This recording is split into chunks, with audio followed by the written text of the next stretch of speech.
اللہ کریم کے بابرکت نام کے ساتھ شروع جو نہایت مہربان اور رحمت والا۔ ابتدا کرتا ہوں تیرے نام سے اس لیے مطمئن ہوں انجام سے۔ عروج اچھا خدا رکھے وہ اچھا۔ آج کا ہمارا ٹاپک ہے آسمانی کتابیں۔ اس میں ہم فردر جو چیزیں ڈسکس کریں گے وہ ہے کہ ان تمام کتابوں کی مشترکہ تعلیمات کیا تھیں، تمام انبیاء کرام کی مشترکہ تعلیمات کیا تھیں، پھر انبیاء کرام میں سے اولو العزم جو پیغمبر تھے وہ کون سے تھے، پھر آج ہم ڈسکس کریں گے کہ نبی اور رسول میں کیا فرق ہوتا ہے۔ بیٹا بات کی سمجھ آ گئی؟ تو سب سے پہلے ہم شروع کرتے ہیں کہ آسمانی کتابیں، ان کے حوالے سے گفتگو کرتے ہیں کہ آسمانی کتابیں جو ہیں وہ کون کون سی ہیں اور کن کن رسولوں پر نازل ہوئیں۔ سب سے پہلے ہم بات کریں زبور کی، تو زبور حضرت داؤد علیہ السلام پر نازل ہوئی۔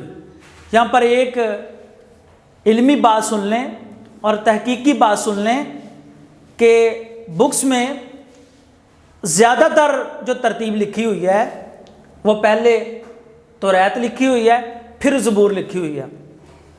آپ کی بک میں بھی ایسے ہی ہے۔ میں نے اصل میں جو ریسرچ کیا، ٹھیک ہے، اس کے مطابق، تحقیق کے مطابق حضرت داؤد علیہ السلام کا زمانہ پہلے کا ہے، ٹھیک ہے، حضرت داؤد علیہ السلام کا زمانہ پہلے کا ہے، تو پھر ظاہری بات ہے کہ اگر داؤد علیہ السلام کا زمانہ پہلے کا ہے تو پہلے زبور ہوگی۔ بات کی سمجھ آ گئی؟ تو حضرت داؤد علیہ السلام پر زبور نازل ہوئی، پھر توریت ہے، اس کو تورات بھی پڑھ لیتے ہیں اور توریت بھی، دونوں تلفظ ہی درست ہیں اور دونوں الفاظ جو ہیں وہ درست ہیں۔ یہ حضرت موسیٰ علیہ السلام پر نازل ہوئی۔ کون سی کتاب؟ توریت۔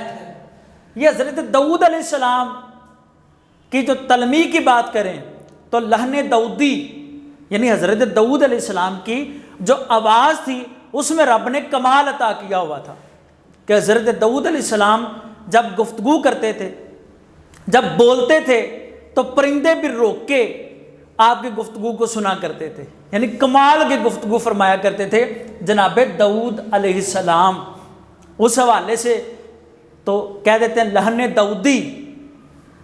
توریت حضرت موسیٰ علیہ السلام، ان کو کلیم اللہ بھی کہا جاتا ہے۔ قرآن پاک میں سب سے زیادہ جس نبی کا نام آیا ہے وہ حضرت موسیٰ علیہ السلام ہے۔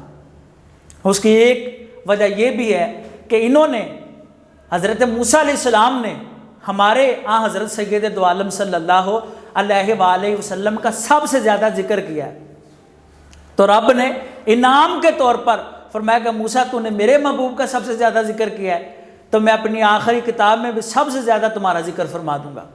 بات کی سمجھ آ گئی؟ تیسرے نمبر پہ ہے انجیل، حضرت عیسیٰ علیہ السلام، ان کو روح اللہ بھی کہا جاتا ہے۔ کیا کہا جاتا ہے؟ روح اللہ، کیونکہ یہ بغیر باپ کے اللہ کریم نے ان کو پیدا فرمائے۔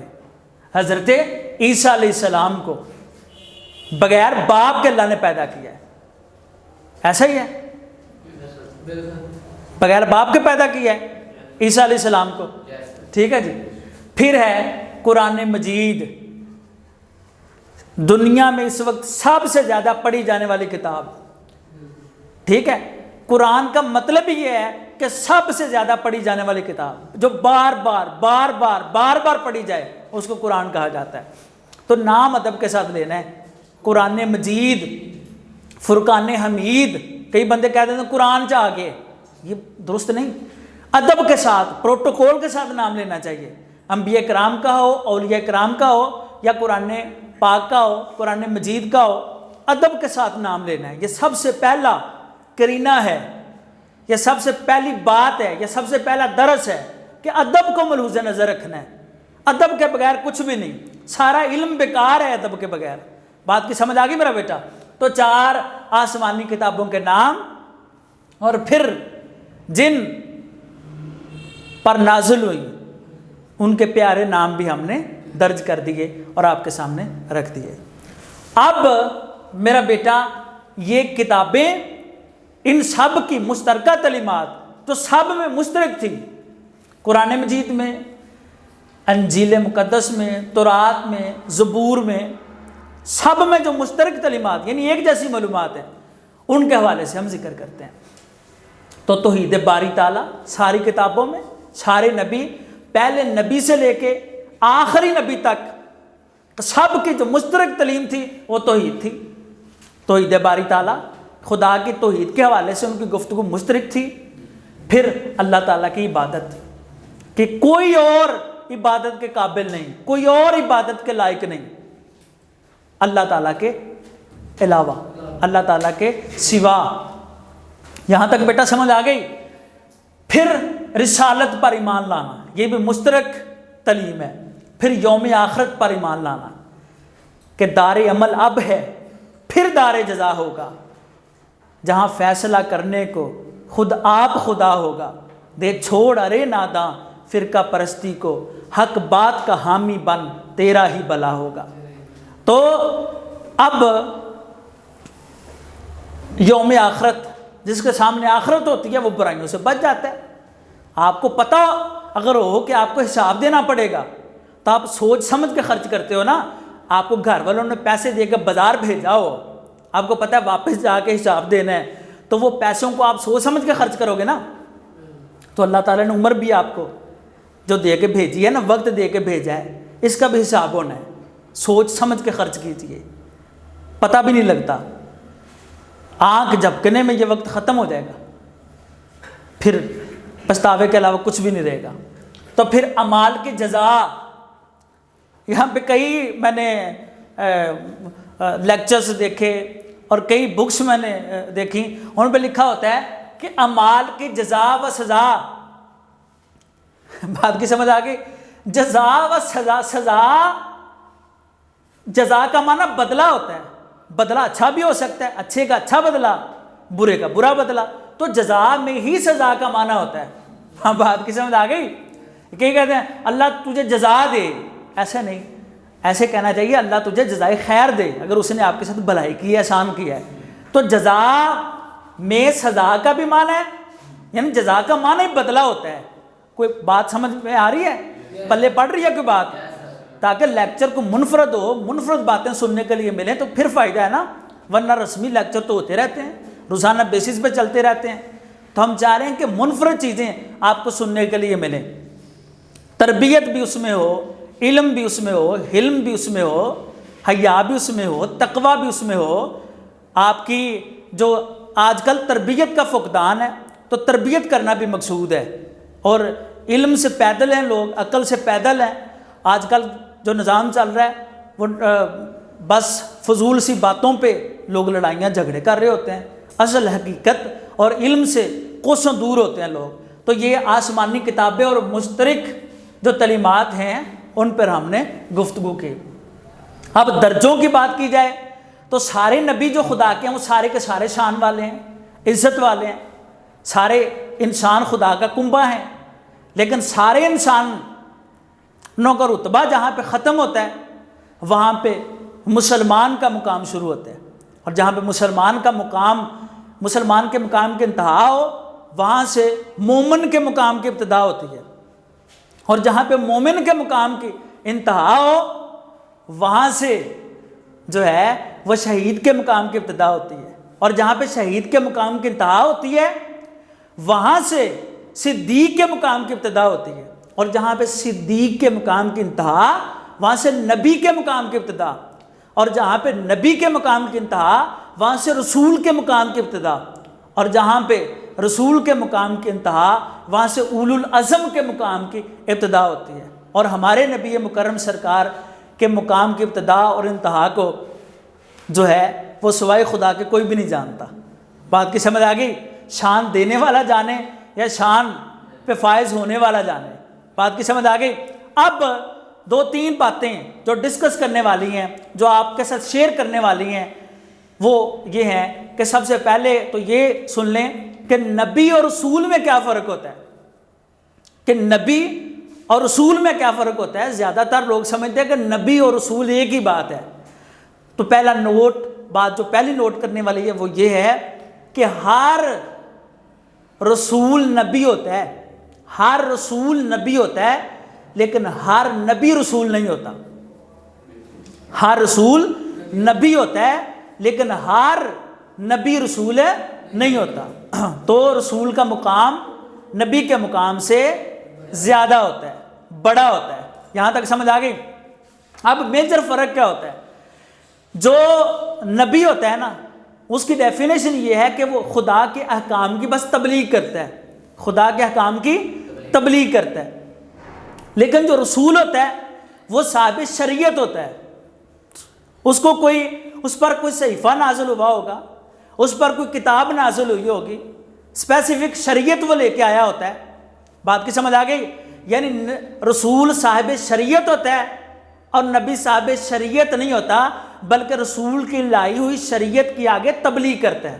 یہاں تک میرا بیٹا کلیئر ہو گیا کہ نبی اور رسول میں کیا فرق ہوتا ہے؟ تو یہ ہم نے بتا دیا.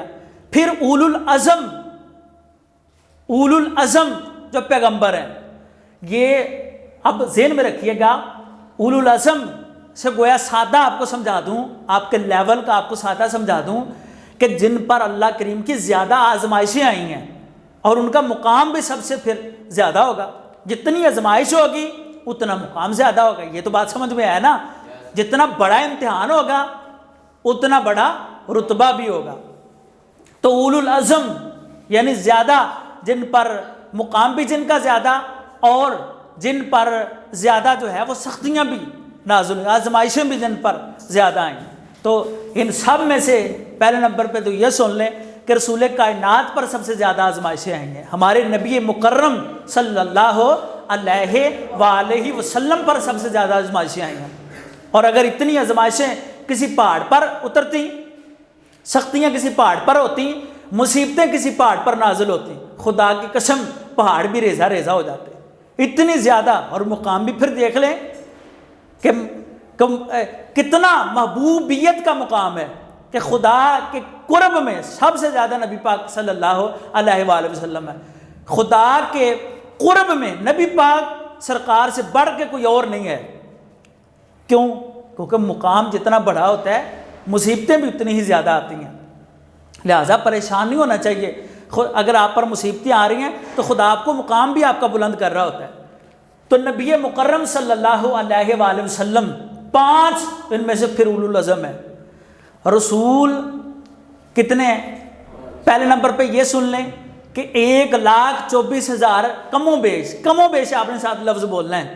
تھوڑے سے کم بھی ہو سکتے ہیں، زیادہ بھی ہو سکتے ہیں، کم و بیش، ایگزیکٹ نہیں. 1,24,000 انبیاء کرام ہیں. پھر ان میں سے جو رسول ہیں وہ 313 ہیں. کتنے ہیں؟ کم و بیش 313 رسول ہیں. ہم نے پہلے بتا دیا کہ ہر رسول نبی بھی ہوتا ہے لیکن ہر نبی رسول نہیں ہوتا. تو پھر ان میں رسولوں میں کتنے رسول ہیں؟ 313. ان 313 رسولوں میں 5 اولو العزم ہیں. کتنے اولو العزم ہیں؟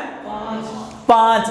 پہلے نبی کریم صلی اللہ علیہ وآلہ وسلم، پھر حضرت ابراہیم خلیل اللہ. واہ، کتنی زیادہ تنگیاں اور مصیبتیں حضرت خلیل اللہ نے جھیلیں، پتہ ہے نا، واقعہ اشارے پڑھے ہیں. پھر حضرت موسیٰ علیہ السلام، پھر حضرت عیسیٰ علیہ السلام، پھر 5ویں نمبر پہ حضرت نوح علیہ السلام. آدم ثانی بھی آپ کا لقب ہے. اور نوح نام نہیں ہے، نوح لقب ہے. نوح علیہ السلام یہ نوح لقب ہے. نوح کا مطلب ہوتا ہے رونا. تو حضرت نوح علیہ السلام خدا کے خوف سے رویا کرتے تھے، بہت زیادہ رویا کرتے تھے. کہتے تھے جہاں پر بیٹھتے تھے نا نوح علیہ السلام، خدا کے خوف سے روتے تھے، زمین بھیگ جاتی تھی. خدا نے جن کو مقام دیا ہوتا ہے نا، فکر بھی ان کو زیادہ ہوتی ہے. جن کے